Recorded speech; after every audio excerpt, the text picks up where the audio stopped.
AFC Podcast. Just as a reminder, yep, Jim is waving hi if you can't see us. If you'd like to see our beautiful faces, you can watch us on YouTube. You can also listen on the go on Apple Podcasts, Google Podcasts, and Castbox. I'm Victoria Fragnito. And I'm Jim Galizia. Who wouldn't want to see our beautiful faces? Here we are, in all our majesty. You know how long it took me to do my hair this morning? I have hair now. It's longer. I have hair now. Well, when we started this podcast, I had like a buzz cut or whatever I had, and now it's like, it's all up in my face and stuff. It's credit to you for having the thick, curly, dark hair. Your hair is basically what my hair will be in like 3 years. Well, that's if you don't ever cut it from here on out. I don't plan to. I'm not cutting it until the quarantine ends. So 3 years sounds about right. But for now, while we're here locked up inside, we're going to be talking to Celia Werner, a video producer, live streamer, photographer, videographer. We're going to have her on the podcast. It's going to be fun. We're going to talk to her about her movie choice, Knives Out. And yeah, it's going to be a good time. Thank you for joining us, everybody. So Victoria, what's new with you? How's it going? Doing the thing, surviving. My restaurant job is back. My survival job is back. So I've been doing that. Creative things have been kind of on hold for a little bit while I got back in the swing of things. Yeah, at work, same. but, yeah. Same, including this podcast too. It's tough to keep up recording, especially. I think within the last 2 weeks, everything kind of opened up a lot more. Mm-hmm. It's still not fully opened up. We're still not at 100%, and I don't think we will be for a while.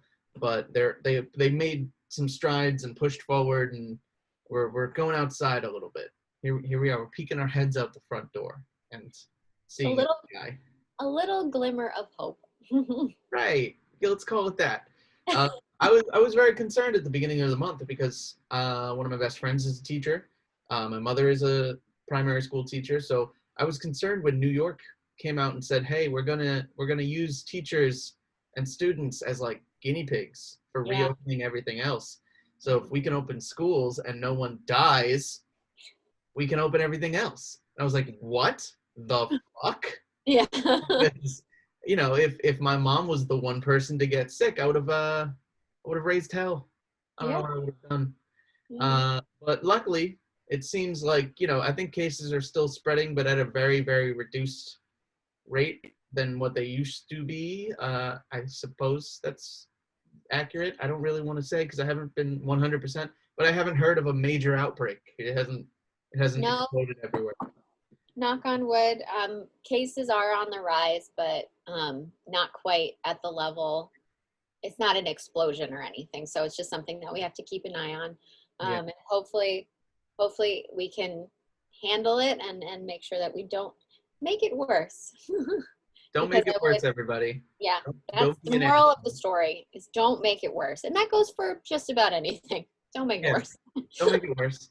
Whether you're just trying not to spread coronavirus, or if you're just going to work and you need to get a job done, just don't make it worse. Just don't make it worse. Do better. That's pretty much your motto from now on, everybody. Right. Well, let's get right into it. I think we're gonna show a clip from Celia Werner Productions. She's gonna show us a little bit about who they are and what they do, and then we're gonna have Celia on and we'll talk to her.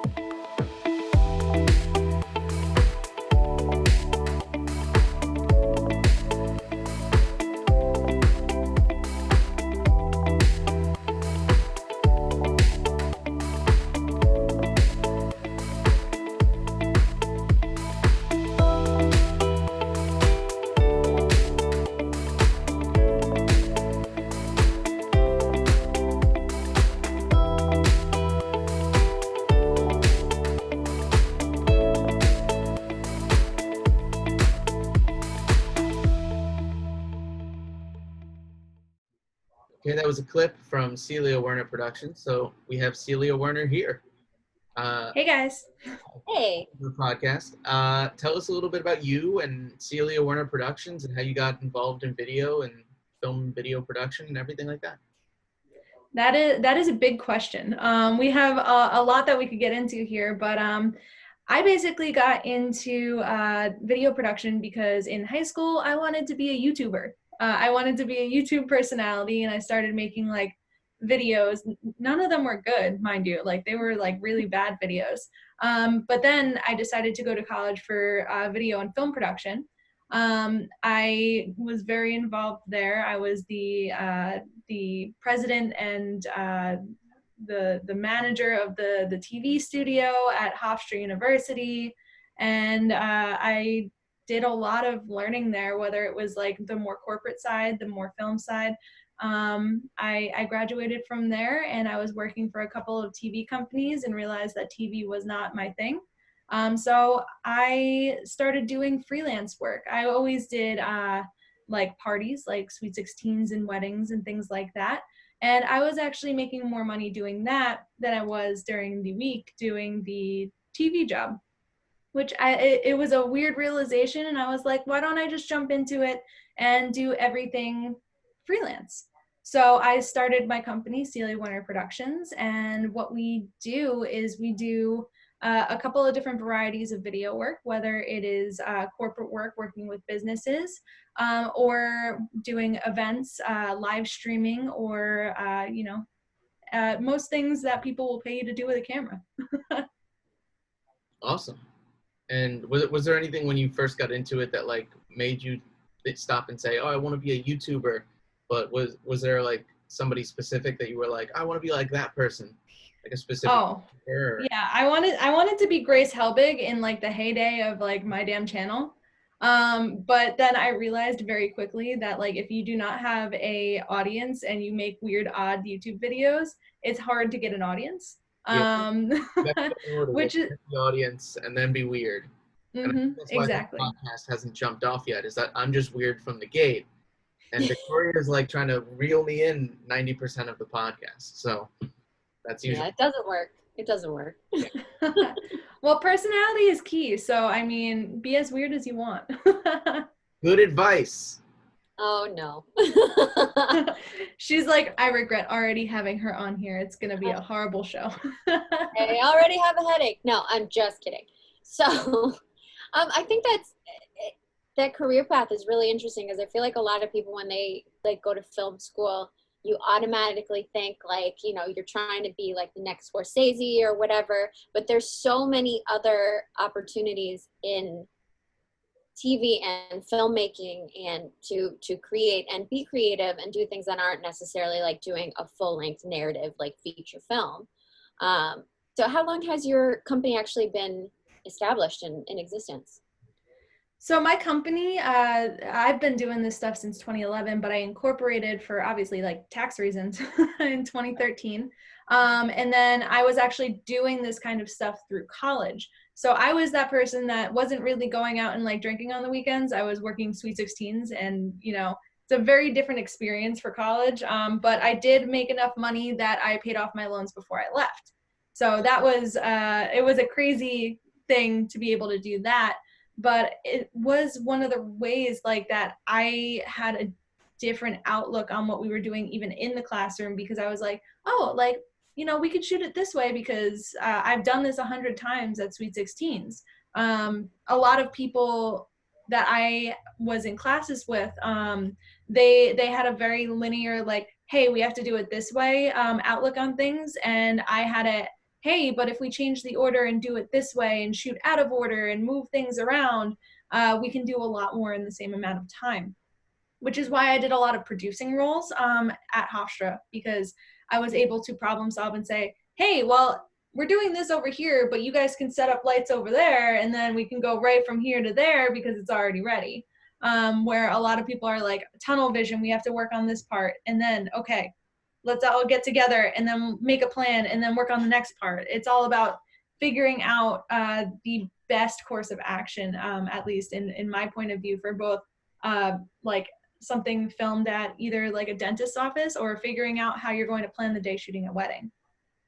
Yeah, I can tell just by you saying all that if we were to make a film, I would be like, I need her to be my assistant director or my production coordinator or my production manager, because that's what they do. They're like, Yep. the DP will be like, let's shoot everything in order, and then I'll be like, that's stupid because you have lighting setups that make sense to like film in this half of the room, and then you need to turn it around. It would make sense rather than reset up the lights every 20 seconds. So you need that person on your team who's just going to say, hey, there's a right way to do this, and you're doing it the dumb way. You know, I've worked on sets and I've seen people do it the quote unquote dumb way, and I'm sitting there just like, you know, this would have taken 2 days instead of 5 days if we did it this way. So, you know, I do like being in those kinds of roles because I like producing and I like solving problems and I like being that person on set. Because me directing, I don't like directing because I have to sit there and I have to be like, okay, what do I need out of this person? Like, it's different if you're doing it in an interview because you're like, all right, so-and-so doctor needs to talk about so-and-so thing at their practice. When you're doing something narrative, it's, I'm trying to invoke this feeling out of people by getting you to do this thing. So I would rather have someone who is a lot more versed in that and a lot more specialized in that to work on that, and me solve the problems for them to be able to get this vision going. Yeah. I've never understood why sometimes when actors make the jump from being an actor and they jump to being a director, I've never understood why that was a problem. And some people are like, just stay in front of the camera, and like they have specific opinions as to like Olivia Wilde started directing movies, and there was a bunch of people that came out and they were like, why is she flipping sides? Like, she's not flipping sides. Directing is more acting than it is anything else. You have to understand how actors work and how to speak to actors and how to get the best performances out of them. It wouldn't make sense for me as a camera operator to jump into the role of directing. It makes no sense because I film the thing. I capture it. You perform it, and the director has to be like the middle between the performance and also everything else. But I mean, I feel like there's a lot of people in multiple different roles that, you know, depending on their life experience or whatever they do, they can hop from one role to another. I will say I feel like a lot of the backlash Olivia Wilde received is probably because she's a woman and an attractive woman who's now jumping behind the camera and taking a position of power. But that's a whole other conversation we can have for another day. I want to be there for that conversation. That's a fun conversation, but Yeah. that's a whole other thing. Right. But I will say that's probably why she received more backlash, because when other people, like when John Krasinski hopped behind the camera, no one said shit. No one That's said true. anything. They were all fine with him hopping behind the camera, writing his own stuff, doing whatever. So, but anyway, I so was Celia. when he did that, because I was like, I don't think he's ever written or directed before. But it was more just like, I don't know if he has the experience. But then his movies and his stuff was really good. So I was like, oh, I guess he's good. Yeah. So it's just like, you know, matter. But what was the movie he put out where every Quiet Place? were A blind? Quiet Place. A Quiet Place. That was good. I liked it. Mm-hmm. Interesting movie. He does really good work. Yeah. But Celia, so tell me a little bit about like what some of your favorite projects are to work on, because your company actually does a lot of different stuff. You do like social media, creating content for social media, you do commercials, you do lots of stuff. So what's like one of your like favorite things to do? That is an interesting question, because one of the things that I like is variety. So that is why we do so many different things, and we are able to help companies work on different projects with the same team.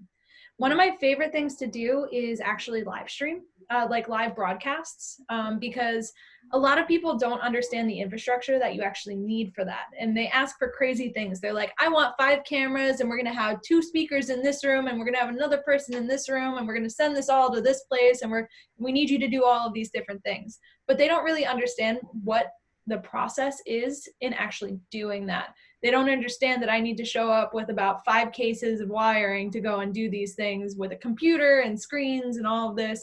And they're like, why do you need all of this space? And I'm like, because I need to build basically this whole setup in your location. So I like doing that because you're able to kind of have your hands on all the different parts of the show that is being broadcast. It's more specialized than people think, which is why I like being that touch person, because I like to educate my clients as I go, so that the next time that they work with us, they say, all right, we get what we need. We need 2 cameras, we need you, and we need one other person to do X, Y, Z. And I'm like, yeah, exactly. Let's do that. But on the flip side, I also like working with small businesses. Not that I don't want to work with large businesses, but small businesses, you are basically like directly impacting their company, their livelihood. And a lot of times it's families. So just being able to sit there and be like, okay, like I understand what you want to do with this video, but we're going to approach it this way so that you get the best return on what you're doing. And a lot of times those people have never been on camera before. So I like working with them one-on-one to coach them through interviews. So those are 2 of the kind of things that I like to do. Yeah, one of my favorite things working with smaller businesses is when you're shooting a promo or something for them, and you're like, okay, everyone act natural, and they're all just like they Yeah. don't know how to be, they don't know how to just exist and pretend that they're just like flipping through papers or something. And it's like, no, you look like you forgot how to be a human. Just be natural, and you forget that they're not actors; they're just like salesmen, you know. Mm-hmm. But it's a lot more psychological than directorial when you're working with like people that are not in like the acting industry. Right. Yeah, it's more just like, all right, pretend I'm not here, go about your business, actually do some work, get some work, and just, I don't exist. And then you have to leave the room for 5 minutes, really let them be natural for like 5 minutes, forget you're there, and then just go back in, is what I've kind of become accustomed to if I ever work with another business. But yeah, I mean, it's definitely a different vibe when you're working with different sized companies. Smaller businesses, they're like really like, please show me what we need. Usually they ask a lot more questions. Bigger businesses, sometimes it's like the person hiring you has been told to hire you by 3 levels above them, and it just keeps trickling down until they're finally like the person to actually call you. Mm-hmm. So every time that I'm like, oh, do you guys want a specific style of video? It has to go up 3 tiers of level to the, marketing manager of some sort, who needs to just say yes or no. Mm-hmm. And it becomes more of a process, and it's a longer thing. I do like working with smaller businesses though, because it's like, let's cut right to the point. What do you want? And yes. I actually, like, I was on one of those calls that you were talking about with the higher ups a little while ago, like this morning. And the thing is, like, what I like to bring to the table when I'm working with any business is like making them feel comfortable. So usually within the first like 20 minutes of me actually filming, I start making jokes, like stupid jokes, always like the same kind of jokes. And like, even when I'm doing like a family photo shoot or something, I always joke around. I'm like, oh no, you guys don't realize you're at like Celia's comedy hour. Like you guys are listening to me now.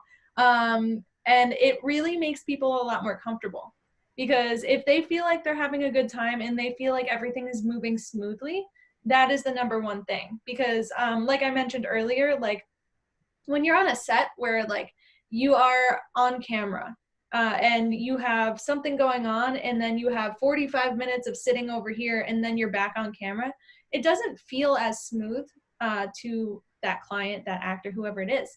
So I like to make it feel like there's a nice flow to whatever we're doing, make them feel comfortable every step. And it really changes the outcome of the video, because people like to feel like they're doing good. People like to feel like they're a part of something. So like that's one of the reasons why, like, if you keep them involved and you keep talking to them, and like I do, I educate and make jokes, like they'll feel like they're more a part of what's going on, and like more creatively involved, even though if you may just be framing things up and just being like, hey, look at this, they feel like they're more part of the process, which I don't know, I always feel like it is a much more fun shoot personally.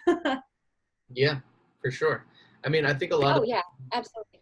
A lot of that comes with, I think, like filming events. Like you said, you film a lot of weddings or Sweet 16s. I think a lot of that comes in because it's super awkward. A lot of people don't realize when you're behind the camera and you're filming a bride and a groom, and you're like, okay, guys, hug each other, do this, kiss, maybe hold her and dip her or something like that, it's super awkward because they're like, they've never done that before. They've never been told how to move before. So it's tricky. And I think that also lends expertise to being a director in some way, because you can kind of be like, I know how to tell people to move, but telling them how to perform, I think, is it's another step. And I think, Victoria, you probably have more experience because you're an actress, and then you started writing plays of your own, and then you kind of needed other people to convey the emotions that you're putting on paper, so how was that process? Was it? I think it's interesting when you write something initially and you have an idea in your head of like the emotions behind it or how you want it, portrayed or said, or you can like hear the words in your head of how you want it to come out. And then you have actors come in and they do it completely differently than how you thought. And sometimes that's a really great thing. Sometimes it just doesn't quite click. But it really kind of goes down to like what you're saying about working with people.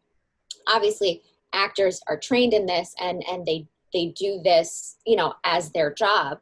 But it does come back to the same of like, you need to kind of help lead and guide them to something rather than like saying, do it this way. Because as soon as you tell actors, do it this way, they automatically feel shut down and they feel like they can't explore, they can't create, they can't do the things that they want to do as an actor to bring a character to life. And it's the same thing, with, I'm guessing, with corporate videos and with wedding videos and with stuff like that. Even as an actor, like being in my friend's wedding, with the camera people around, you automatically are like, wait, how do I, like, you forget a little bit, like, how am I supposed to be? But if you have good people behind the camera and good people that are able to kind of step back and just make you feel like they're not there when you need them to be, or to help kind of direct things when they need it. I think that's kind of like a universal skill over whatever type of filmmaking you're doing, whether it's a narrative or whether it's a corporate video, whether it's an event video. I think that's something that kind of crosses all the bridges. I agree. And it's very different worlds, narrative versus anything else that I do, because I already know their motivation. Like, I already know, okay, doctor's office, you want to educate your clients before they come in the door. So you want them to know what all of this is and what all of this looks like, which is a lot easier to direct someone through than, okay, there is this scene and you are upset. And you need to have all of this backstory because you're upset. And you need to know that, the director needs to know that. I don't need to know too much backstory to tell a business how to tell me their services or demonstrate their services. It helps to know their services, but it's a very different experience. And then the same thing for a wedding. Like, everyone's happy about being at that wedding. You know why they are there. And like, it's a lot easier to walk people through, but even for you as an actor, it's a whole different experience on the front of that camera than it is on the front of a camera where you're being physically directed. So it's a really interesting thing. And I think it all comes back to like the psychology of just, doing this kind of medium, like creating this kind of, not experience, but like this kind of, I'm going to say content just for lack of a better word. Like when you are working with video, like for right now, I'm looking at a camera right now. You guys are down here, but to create that illusion and create that psychological link to, us having a conversation, I know that I need to keep my eye line here for the audience or whoever is listening. And that's for people listening, just audio, I'm looking directly into the camera. It creates a different kind of feel. Because if I'm sitting like this and now I'm like in an interview setup, I'm looking over here and you're kind of more detached from me as a person. I'm looking off to the side of the camera. So it's all these different things that create different experiences and different connotations in, I guess, a video medium. And as someone who works in this field, and also this is the same for you as a camera guy, like you need to understand those different kinds of impacts on the actual final product. Yeah. I felt like you called me out directly, because this whole conversation I was looking at you in your eyes, which I think is like, in my head, I'm like, that's the respectful thing to do, because I was always taught when you talk to somebody, look them in the eyes when you have a conversation with them, you know? And I have a problem too, where I just like instinctually look away and I can't focus on the person because it feels awkward to just stare them in the eyes, direct eye contact the whole time. So I realized I was like, I'm not looking into the camera at all. She's calling me out on this. Yeah, I have like a a couple degree difference over here. I Yeah. have a camera, so whatever. Oh, I'm losing my voice. Okay, I'm back. But yeah, it's just all these different things that as a creator you have to keep in mind, I feel like, and that just comes with a lot of time and experience. I think it depends too on what type of content you're putting out, because there's Twitch streamers for like gaming. You don't want a gamer to be staring at you in your eyes while they're playing video games intently, because you're not looking at them, you're not having a conversation with them, you're watching them play the video game, if that makes sense. So having them be like this, off to the side a little bit, and then the game is the main thing that you're watching, that's usually fine. But it all the content and things depend. Yeah, everything's different. I think the gaming experience will let people learn how to do stuff. Well, and especially now in like COVID time where we can't have like live theater and stuff, all of my projects that were slated for the summer they were theater projects, were then put online. So it was a question of like doing plays over Zoom or pre-recording them and editing them together and trying to figure out, okay, so the actors can't actually like be in the room and touch each other and move. So like, do I have them like look directly in the camera? Do I have them look off to the side? Like, how do we do all this? And it really, I mean, theater shouldn't be on Zoom, but it's what we've got right now. So we're going to keep doing it. But it definitely opened my eyes up a little bit about all of like the technical aspects of that stuff. But Celia, I have to ask you, COVID has affected so many things, but how has it affected your business and the things that you're doing right now? So that's an interesting question, because at the beginning of COVID, I actually started a podcast, which lately it hasn't been as regular as it was, but I was doing a podcast for, I guess, brand awareness in a way, where I did 66 episodes of it throughout the entirety of COVID. What that was meant to do was to kind of just get my name out there, get people familiar, and it led to me booking larger jobs less frequently instead of smaller jobs frequently, which means like instead of going and doing like a short shoot at a doctor's office for like $500, I was doing a live stream for a convent that the women were giving their vows for a much larger price tag. So it indirectly, I feel like, has helped, because people are now understanding what the difference between let's do it ourselves and let's do it professionally is within the video and streaming industry. I feel like a lot of people have tried to, learn to do it on their own, and that's amazing. And I'm actually writing a course right now for how people can do it themselves on their cell phones. But like when people are looking at your business, they want to see that you are professional and that you have professional content, and like it makes people more likely to go with your business, and it makes it more likely for them to relate to your business because they can actually understand and comprehend what you do. And I think that has really kind of come more to light with COVID. And I believe that it's going to help the video, I'm going to say video industry, because it's different than kind of the film industry because they have their own set of problems with COVID. I think it's really going to help in the next coming years because people are realizing, hey, maybe we shouldn't do these lives from our phones. Like we need an actual broadcast team to come in and do this for us. So it actually it makes sense for us to sell all these conference tickets, or it makes sense for us to do these things for our attendees. Well, that might be something interesting to look into, because I know Dr. Fauci was talking about like live in-person theater probably isn't coming back until late 2021.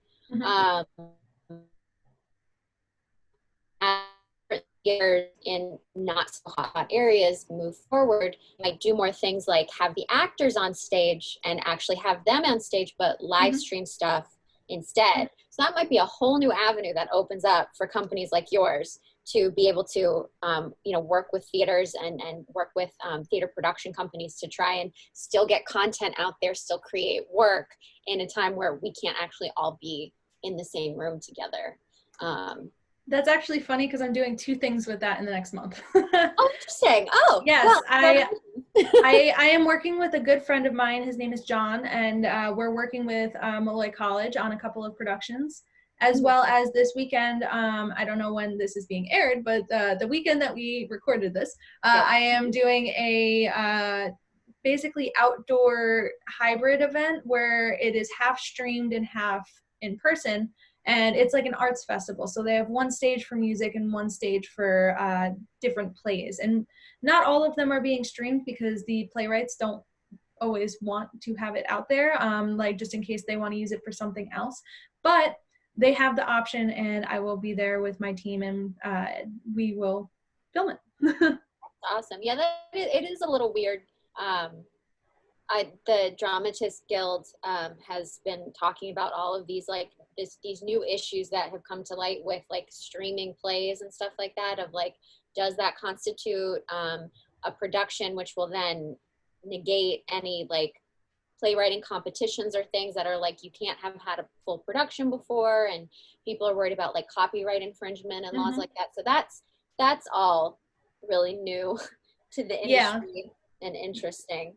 There's a few different ways people can go about these things, whether it's like, private links or just, doing it where it's not sent out to the public. But for the things like, for instance, this coming weekend, we're sending it out onto Facebook, YouTube, Twitch, all of these different places where that's where you come into the possible copyright infringements, the possible, hey, this is now in public, so it's not going to be in our festival type things. And I feel like that's a problem that the video industry, the film industry has had for a while, because if you're going to submit your thing, like your short, your scene to a festival and you already have it on YouTube, they may not take it. So I feel like that is something that has been prevalent in the film festival industry, but it is now kind of trickling over to like theater and drama.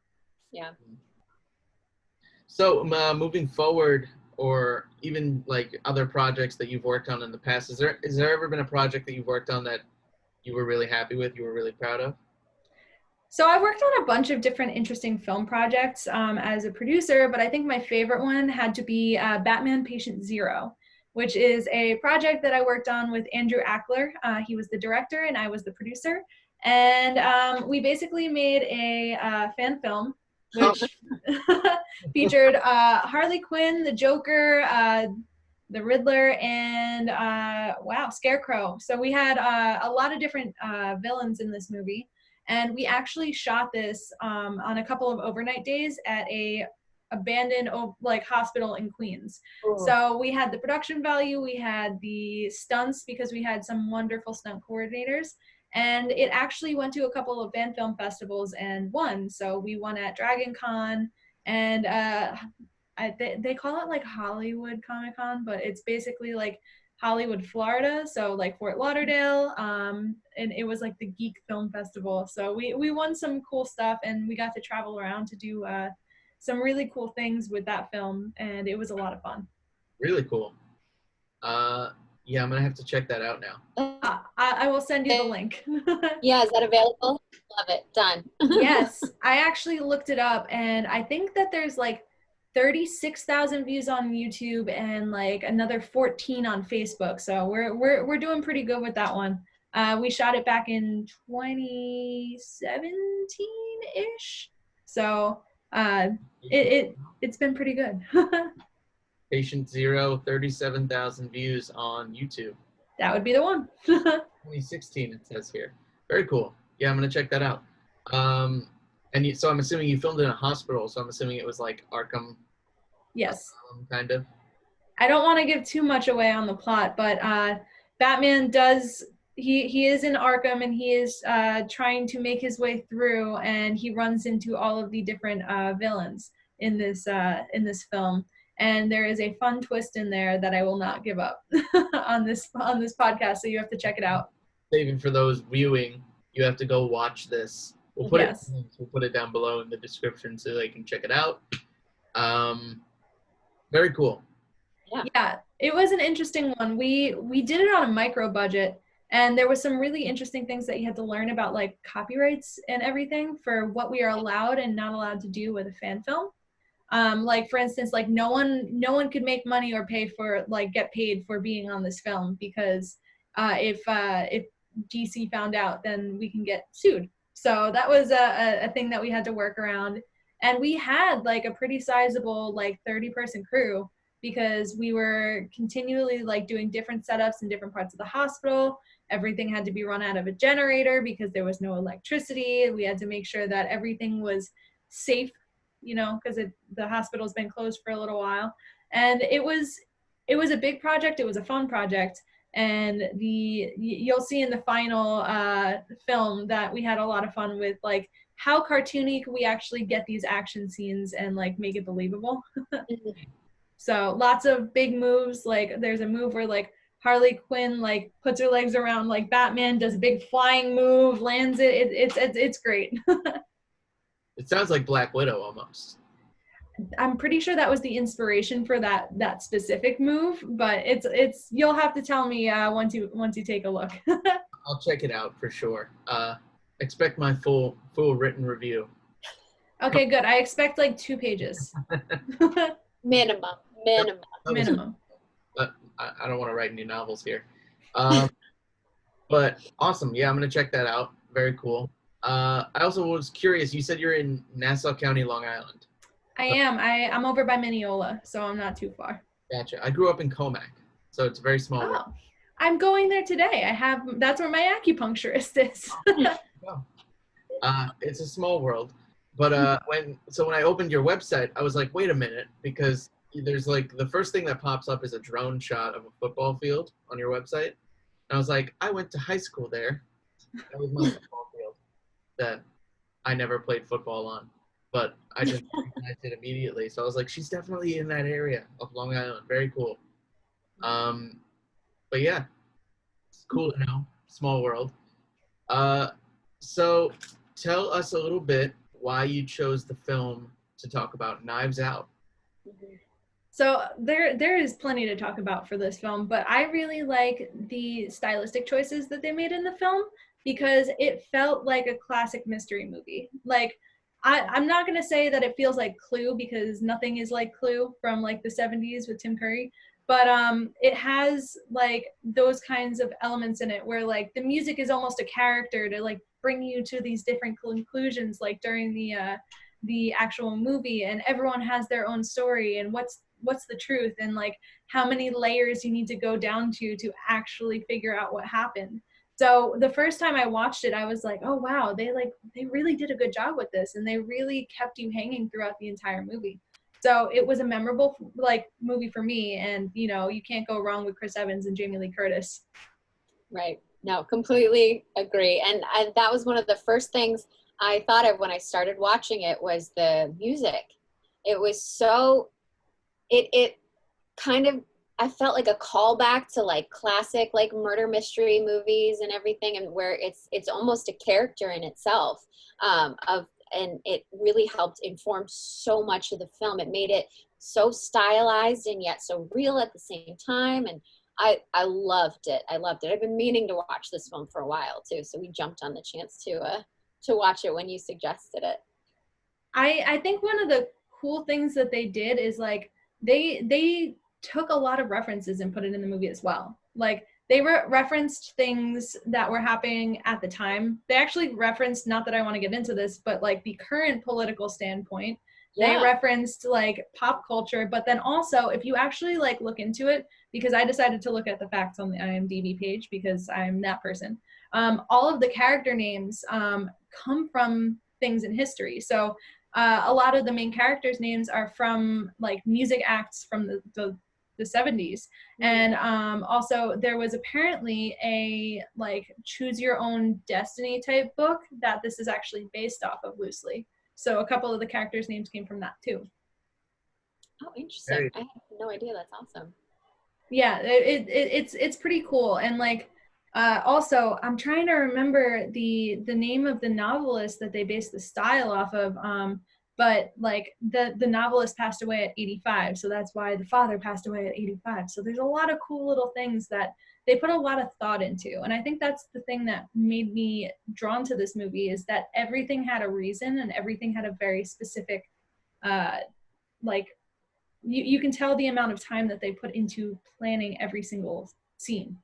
Yeah, I think with one of these types of movies, you have to, because if one little detail is off, then the audience is going to guess who the killer is or what happened or whatever the situation is.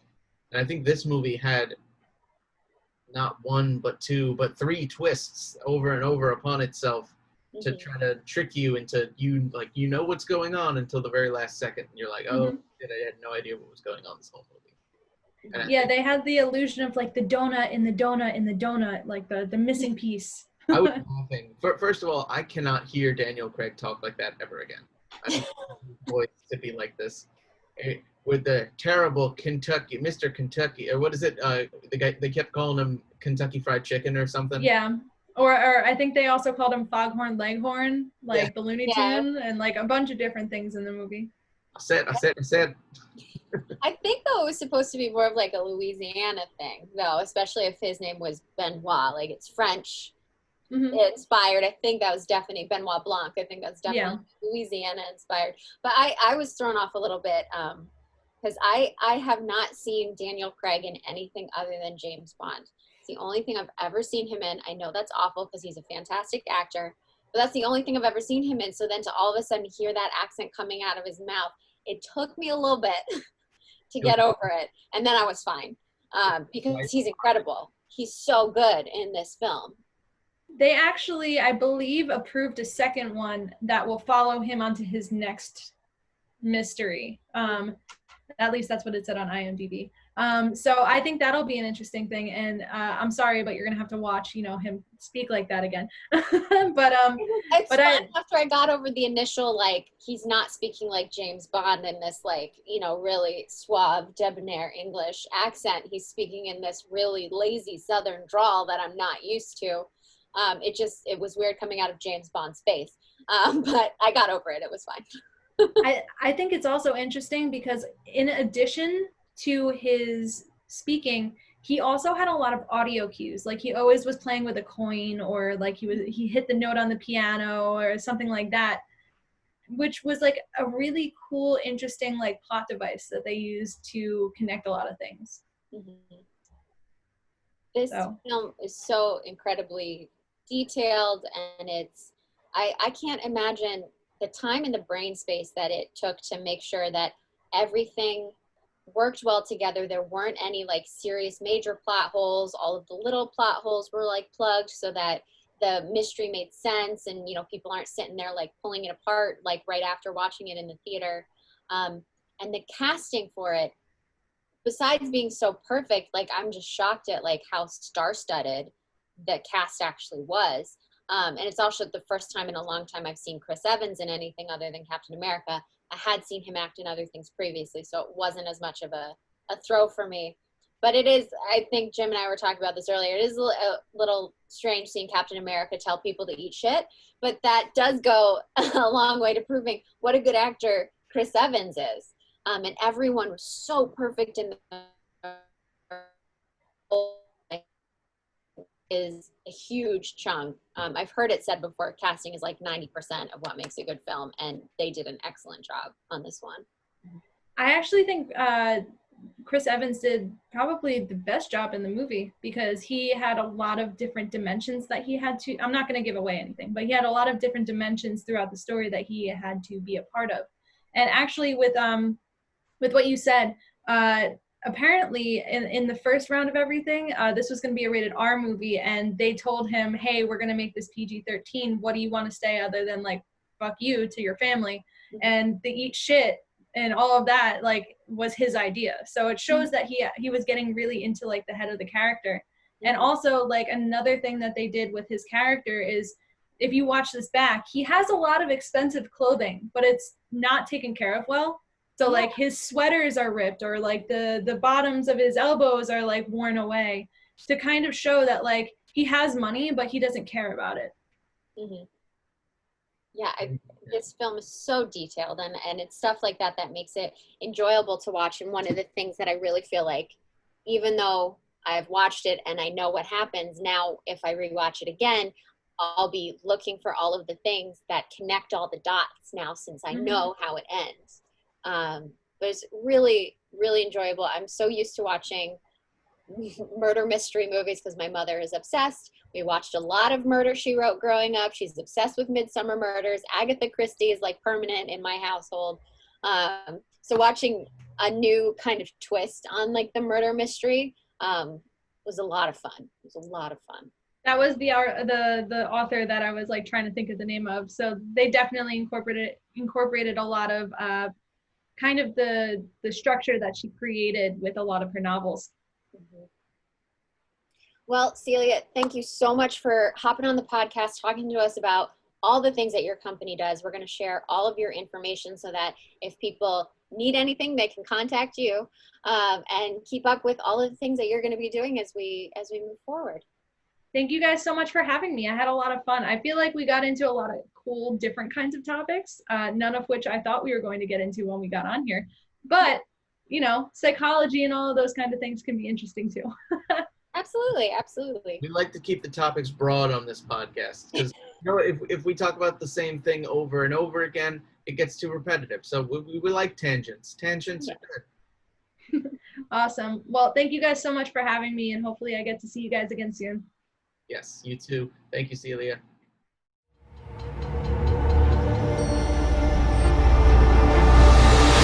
Riddle me this. A boy and his parents in an alley one night. What was it that gave him such a fright? Was it the man to the left or the man to the right, who murdered his parents but spared him that night?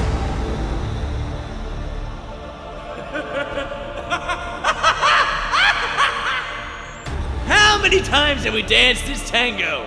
Can you keep coming back? You want to come back. Hey! Bird brain! You know you ain't supposed to be in here.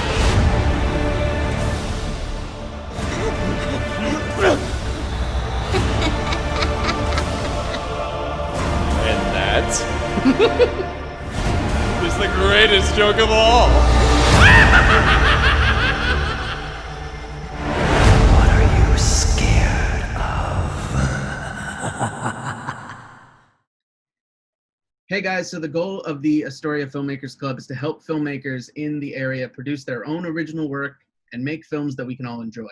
The best way to show support of this is to make a donation, big or small, to the club. Your donations will go directly towards the club, this podcast, and any future productions that the AFC takes on. Just scan the QR code below, and it will bring you directly to the club's official Venmo page. You can make any size donation you want, and we would really appreciate it. It will go directly towards us and towards members of the club, and they can make cool videos and content and films, and we just love your support. Please show your support and make a donation today. All right, thank you again to Celia Werner from Celia Werner Productions for coming on the podcast, talking to us about what you do and all the people that work with you and all your productions, and for picking the movie Knives Out, 2019. The last year for movies before one of the last good movies to come out. I want to point out too, this bothered me because I was watching the movie the first time I watched the movie, and I was like, who directed this? Because this is really well done. This is really well put together. This movie is really solid. And I looked it up, and it's Rian Johnson, the guy who he wrote it. He ruined Star Wars for me. Don't do that. No, my finger is at the camera. I don't think Rian Johnson ruined Star Wars. I think what ruined Star Wars was the fact that they wanted to go in a different direction. They started to with Rian Johnson, and then they tried to undo everything he did. That's what ruined it. If they had just continued with it, it might have ended a little better, but they decided not to do that. But we're not going to get into a Star Wars rant because I've made my point, so we're done. We're going to talk about... is that how it works? That is exactly how it works. So we're going to talk about Knives Out, which, by the way, anyone listening, watching right now, huge spoiler alert, and Jim's done. So we're just going to hear my opinion for the rest of I'm the done, podcast. because that's apparently how we do things here. But for real, huge spoiler alert. We're going to talk about the plot of the film, which is going to ruin some things for you. So if you have not seen Knives All right. Out and you want to, please put the podcast on hold, put it on pause, go watch it, and then come back. It's on Amazon Prime if you are looking for a place to watch Knives Out. But yeah, this is one of those movies where you don't want to talk about it. You don't want to hear about it until you see it, because it does spoil things. This is the whole point of the movie. It's a whodunit. It's a murder mystery. So if we pop up right away and say who did it, you're going to be like, oh, well, then fuck that movie. And it's ruined. Well, and I didn't really know going into it that that's what it was. I don't think, I don't remember really seeing huge trailers for it. I saw like little clips and like it was getting really good reviews. So I was like, oh, that looks really interesting. The cast looks awesome. That's something that I want to watch. But then going into it, I didn't realize like it was a like whodunit. Yeah. I think one of my friends watched it before I did, and he came to me and he said, I asked him like, oh, how was it? I've been hearing good things. And he said, it's Clue the movie, and it's really good. I was like, interesting. And then there was even a line in the movie where the guy said, this old man lives in a Clue board. Like, he really lives in that board game. He lives in this big, dreary mansion he has a huge family, and all of them are basically, they're all murder suspects. Yeah. And I loved the opening first, like, 20 minutes of it, because they kind of give the intros, and then they start doing all those interviews with all the different characters, and immediately you learn everything about those characters. And I felt like I knew those people, and all of a sudden I was like, I'm in this family. Like, I know, like, this is my aunt, this is my uncle, and what's General Zod from Man of Steel is my uncle, and he's terrifying. He's scary. Well, it was so brilliantly done too, in that like when they would do the interview in the room with the detectives, and you weren't even introduced to Daniel Craig back yet. He's kind of sitting in the back, semi-directing it with like the interviews with a touch on a piano key. But you would have the family member telling them, certain things to their face. Then you would go back to a playback and you would see like a flashback from their point of view. And then you would see them then lie about certain things. But the funny thing is, like, watching like the playback from the party from their point of view, you see certain characters are like super close to Harlan, the father, and everything, and then you cut to the next family member and they're in the same position with the father, so it's so interesting to see how they used those flashbacks to really kind of get the characters' point of view across in where they were in the family, what their status was. And then they also used the flashbacks to tell you the truth about what they were all lying about versus what they then told the detectives. Mm-hmm. So immediately it puts the audience in a position where you're sitting there and you're going, I wonder which one of these three did it. Yeah. Because it was basically, it's the daughter's husband, and one of the sons.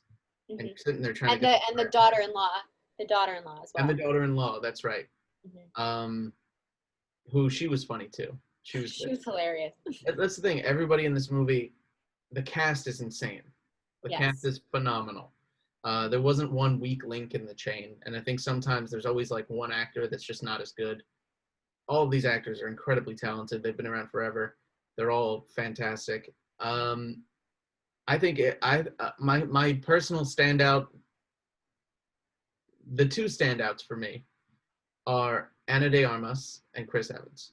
Yeah. Oh yeah. A lot of the story centers around, I forget her name. What's her name? Marta, right. I never remember characters' names. I know, I'm really bad with remembering characters' names too. It's Ana de Armas. That's her name. I don't know if I'm saying her name right, and Chris Evans, Captain America, is in this movie. He tells his name I remember because it's so unique, Ransom. Although his name is Hugh Ransom. His first name is Hugh. Hugh Ransom Drysdale. Yeah. Thromby, which one was it? Drysdale. Thromby is his mother's maiden name. Right. Jamie Lee Curtis. Yeah. This whole cast is amazing. I think Chris Evans is one of the standouts because they talked about his character for the first half of the movie and he wasn't even in it. And then he just shows up. And as soon as he shows up, it's a whole shift. Everything shifts when he shows up.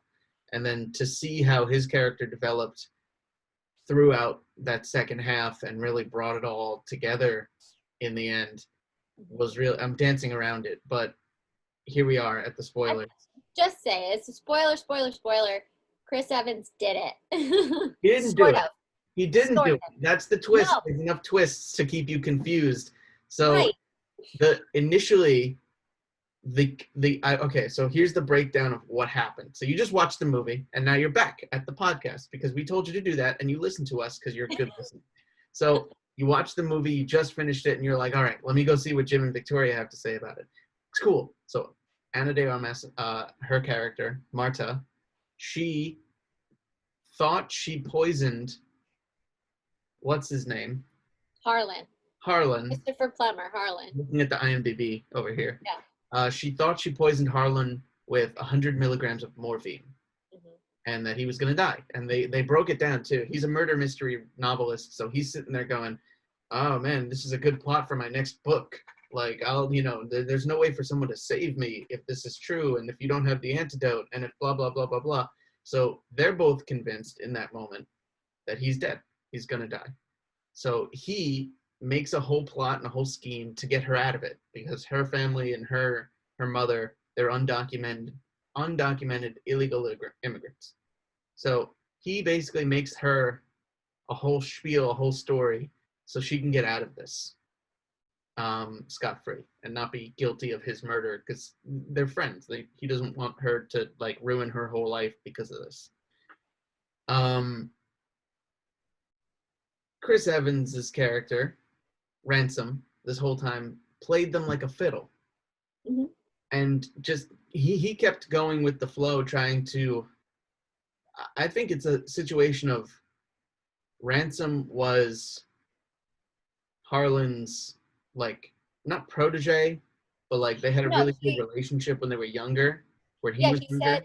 He said that he had he did some like research for Harlan when he was younger. He like spent a summer doing research for Harlan's novels. So it turned out that originally Ransom had this whole plot for how to kill Harlan because Harlan was kicking him out of the will. Harlan was kicking everyone out of the will and leaving everything to Marta, his nurse, who he'd become super close with. They developed a really deep friendship. So then Marta thinks that she poisoned him, and he ends up going through this whole thing to help her get out of it, and he slits his own throat so that people think that he killed himself.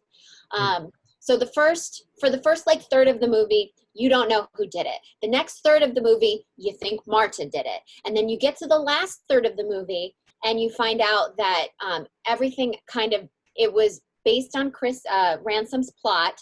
She actually never poisoned him. She, being a nurse, there was an accident with the vials. She picked him up and she was talking and everything, and she actually gave him the right medication. So he didn't need to kill himself, unfortunately.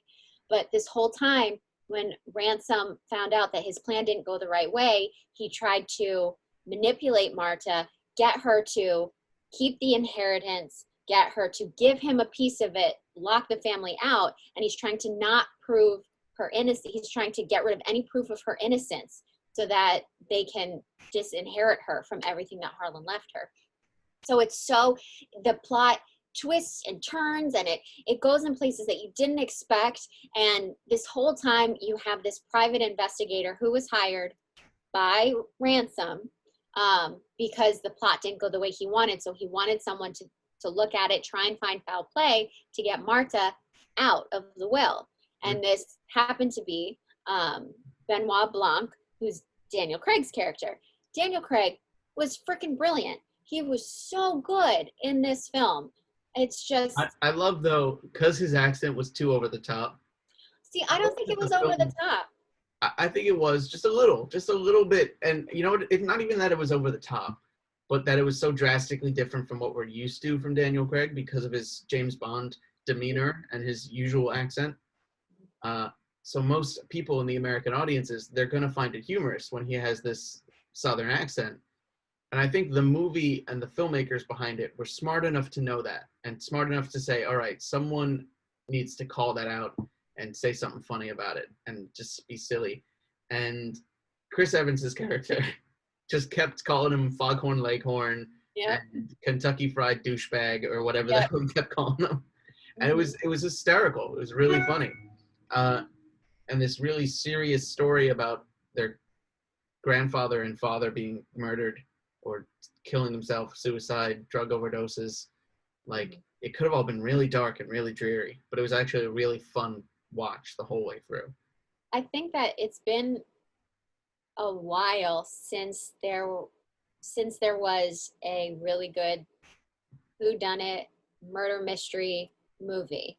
They did one a few years back, The Murder on the Orient Express or something like that. But see, that's just rehashing Agatha Christie, which look, I get it. Kenneth Branagh, you think you're brilliant, and in a lot of respects you are, but you don't have to remake stuff that's been made 50 times over. Murder on the Orient Express is one of those things that has been done over and over in TV and film and on stage. You don't need to rehash the same stuff over and over and over again. Do something new. And that's what this was. So, I mean, Murder on the Orient Express, there was a version that they did in like the 70s or 80s. And then, it was originally a book, which is then a play. And, I feel like there hasn't really been, I don't know, I can't really even think of any other films that have been like an original. Like, I feel like we got back to it a little bit with like the Sherlock series that Benedict Cumberbatch starred in, because that series, even though it's a TV series, it's like an hour and a half each episode. It's like mini movies, and that's one of the reasons why they ended up not making them anymore, is because it's like filming four films essentially for each season that they have to do. But that's the closest I can really think of coming to like a modern like mystery story that's something semi-new. But even then, that's based off of Sherlock Holmes and Sherlock Holmes mysteries, so you kind of know where those are going. Yeah, you also have not only that, but you have Robert Downey Jr.'s Sherlock Holmes, and now you have Enola Holmes is on Netflix, and she's got her own thing, and Henry Cavill, I think, is Sherlock. And it's just like, how many Sherlock Holmeses can you make? But I mean, they're all really good, so it's how many Batmans can you make? Same thing. I was about to say, how many Spider-Mans can you make? I don't know, Right. but I'll tell you when it's too many. And I'm still waiting for the crossover. I want them to do enough Spider-Mans and enough Batmans and enough Sherlock Holmeses so that there's so many of them that you have to do a combined universe where they all interject and all sit in the same room.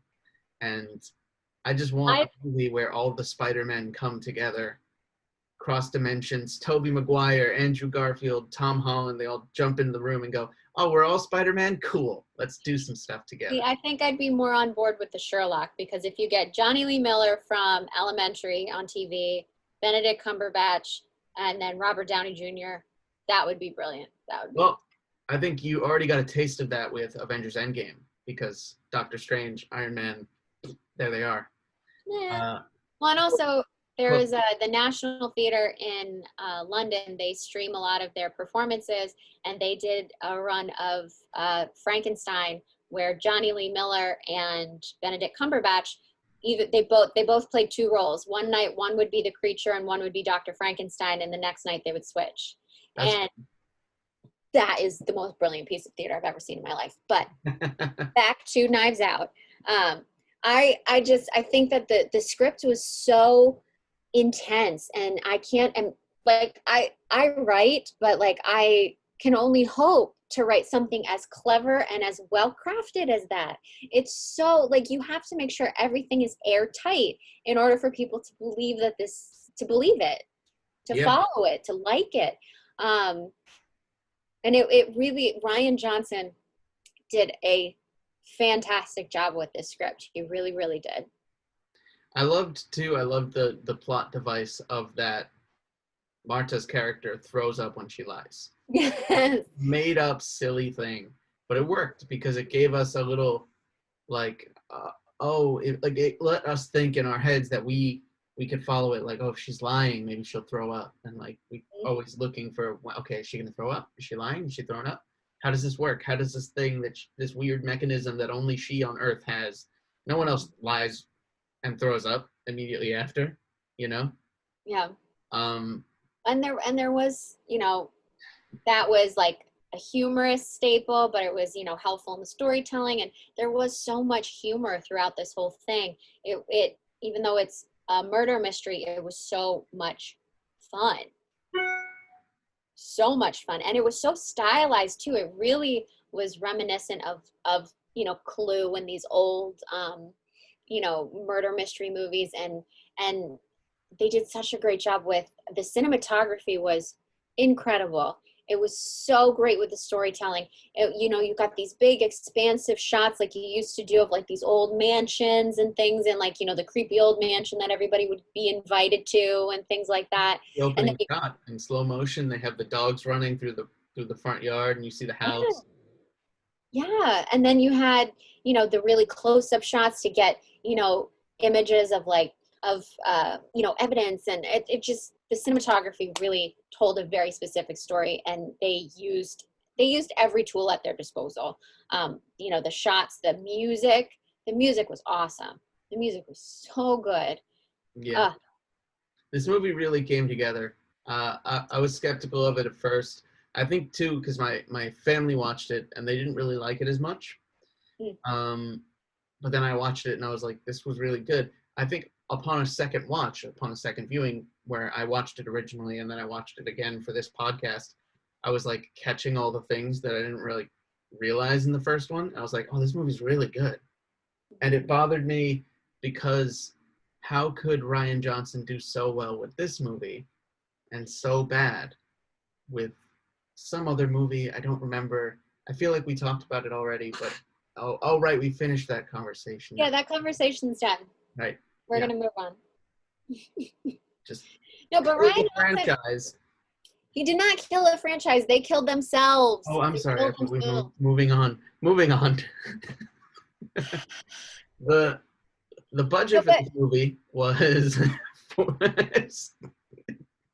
I'm just going to say Rian Johnson is a really great filmmaker. His film Looper was brilliant also. He makes really, really good films. Mm-hmm. And so just because there was a little glitch with Star Wars because they didn't know what direction they freaking wanted to go from the beginning, not his fault. Anyway, continue. The budget for this film was... Hey, I mean, good. That's another thing too. Good filmmakers can make bad movies. And bad filmmakers can also have like one great movie. I can't think of another example, but it's worth noting. It's all opinion too. In my opinion, The Last Jedi is hot garbage and we should throw it in the trash. But well, your opinion's wrong. So continue. What was the it hurts. It hurts my soul for you to say that out loud with words. So much malice in your voice. Anyway, Knives Out, the budget for that movie was $40 million. Pretty good budget. You'd think with that star-studded cast that it would be more. I'm not surprised that it's more in the 40 million range because there's not so much like stunts or action. It's really just a lot of them talking and sitting down and like just speaking. There's not usually you get into bigger budgets when you have action films, like if you think like Avengers or Captain America or things like that, where you need special effects and stuff of like that nature. But this film really feels very authentic, and I think all the things in the film are very practical, and nobody's jumping out of buildings, nobody's doing anything crazy. I think the biggest stunt was Ana de Armas climbing the trellis on the outside of the house. They had the car chase on the highway. Right, but even that, no cars are getting flipped or anything like that. It was very real. It felt very real in that no cars exploded upon, there was no pickup truck with a bunch of chickens in the background, which is a staple in any old school action movie where you'd be like, where the fuck did all these chickens come from? Or the fruit truck that just has barrels of open fruit So when it Yeah. gets hit, all the fruit goes everywhere, and it's very colorful and explodey. But this film was very grounded in that all this stuff happened at this house, and that was it, how contained it was, and yet how intricate it was. The budget was $40 million, and the box office it brought in $309.2 million. So very much made a profit, did very well. The cast is huge. Just to rattle off all the names so people know, it's Daniel Craig, Chris Evans, Ana de Armas, Jamie Lee Curtis, Michael Shannon, Don Johnson, Tony Collette, Yep. Lakeith Stanfield, Christopher Plummer, Catherine Langford, Jaden Martell. I don't even know the rest of these people. But holy moly. Yeah. Huge cast. Massive. Even just the movie poster, if you look at the poster, everybody's on there. It's 1, 2, 3, 4, 5, 6, 7, 8, 9, 10, 11 huge celebrities in this film. Yeah, kind of crazy. I think it's one of Ana de Armas's first big movies. Yeah. I don't know where she came from. All of a sudden, she's in the forefront. Oh, Blade Runner. That's where I know her from. Blade Runner 2049. Awesome movie. If you ever wanted to watch the trippiest sex scene ever, that's the movie. Have you ever seen this movie? No. Okay. I think we've talked about this before, how I haven't seen the original Blade Runner or this one. That's a sin, but also, I'm No, I've heard it going to break before. down this scene in like layman's terms. So basically, in this movie, there's holograms and like whole conscious holograms and whatever. And Ryan Gosling's character and Ana de Armas's character, who is a hologram. It's not like a secret or anything. She's a hologram, and he knows it. Everyone knows it. And she can only exist inside the room because it's integrated with all the technology to like make her appear. So he, it looks like she's just in the apartment and around, but she's made of like light or whatever. She's not a real person. He doesn't know what it's like to hold her because she's made of light. So if he goes like this, his hand just goes through her or whatever. Really weird. So the Ana de Armas hires this girl to come and have sex with Ryan Gosling. And then she so the girl's standing there, and then Ana de Armas just like walks into her and just barely covers her appearance. So you see Ana de Armas, but you can tell there's two people like moving. It's so trippy and weird. And then they start kissing and making out. There's like multiple hands all over the place because she can't sync up properly. So strange. Very weird. That's a movie I want you to watch, not even for the podcast, just because it's not even for that alone. That's like one scene in this really crazy, cool sci-fi movie. But see, the thing is, you're talking about hologram and all this stuff, and the nerd inside me is just going back to the holodeck on Star Trek. That's all I can think of right now. The holodeck on Star Trek. I never got big into Star Trek. So Star Trek The Next Generation, one of the things they have on the Enterprise is the holodeck, and you can create whatever program you want. But the thing is, they can actually, I think, like touch people in the program, but they can only exist on the holodeck. So people go there to like relax, play games, relive Sherlock Holmes mysteries, bringing it back. They do a lot of that. And of course, because it had Patrick Stewart on it, they did a lot of Shakespeare on the holodeck. So that's all that my brain, Trekkie, I'm proud. fucking nerd.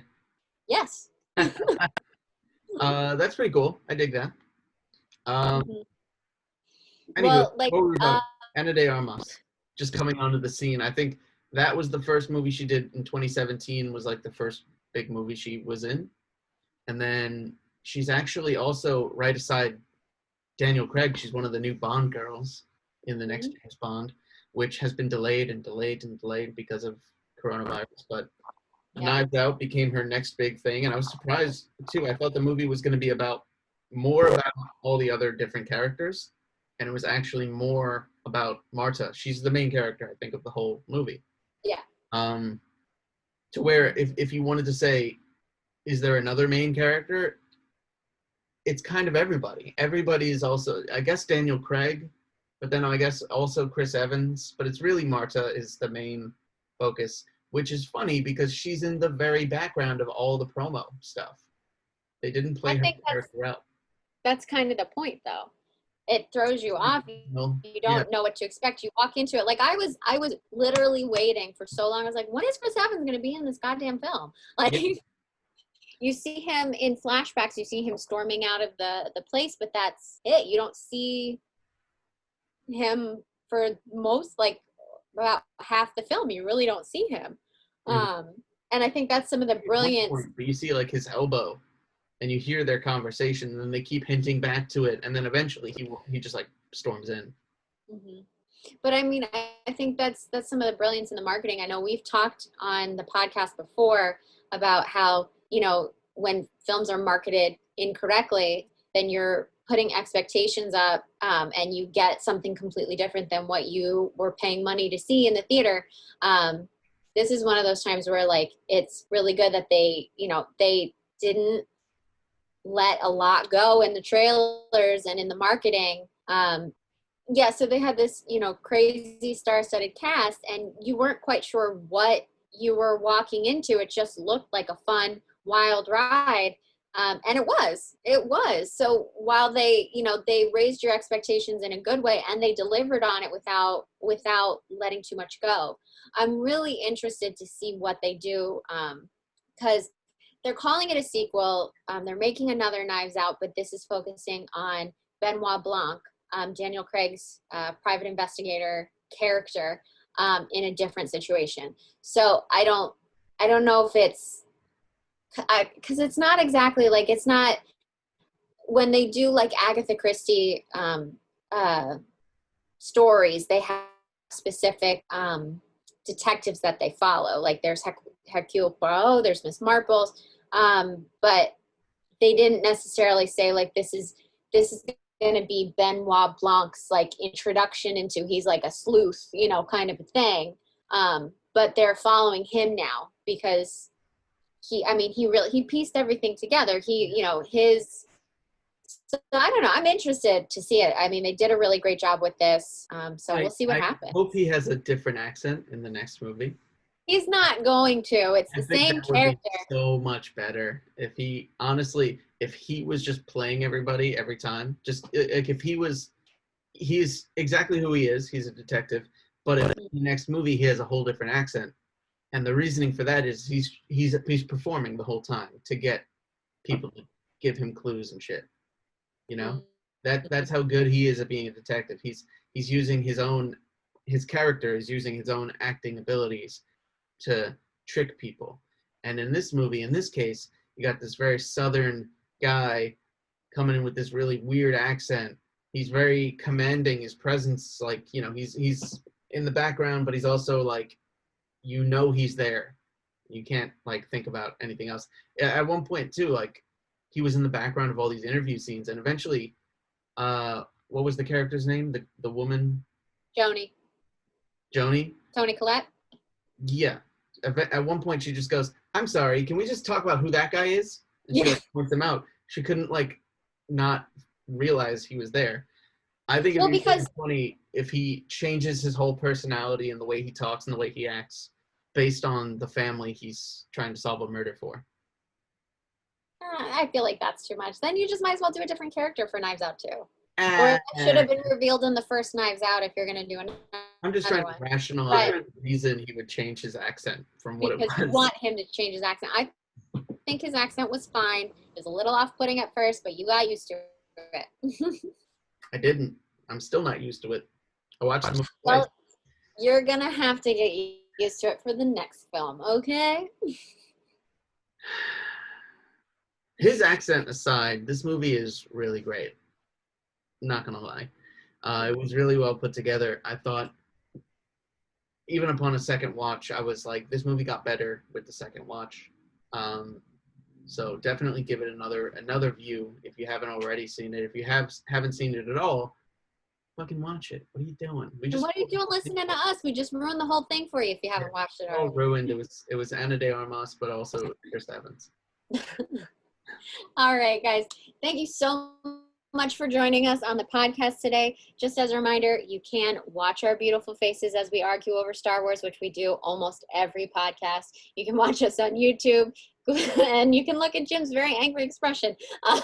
You can listen on Google Podcasts, Apple Podcasts, and Castbox.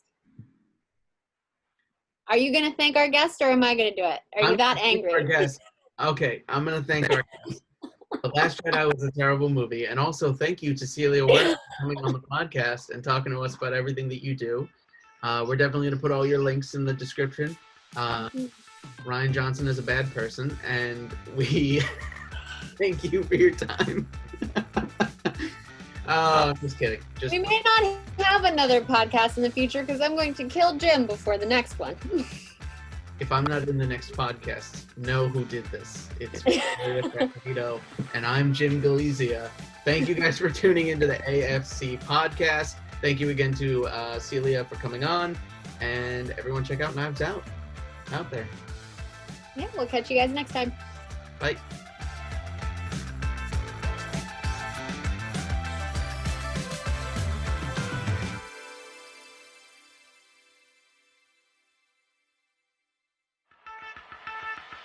Welcome to the AFC Podcast. My name is Jim Galizia.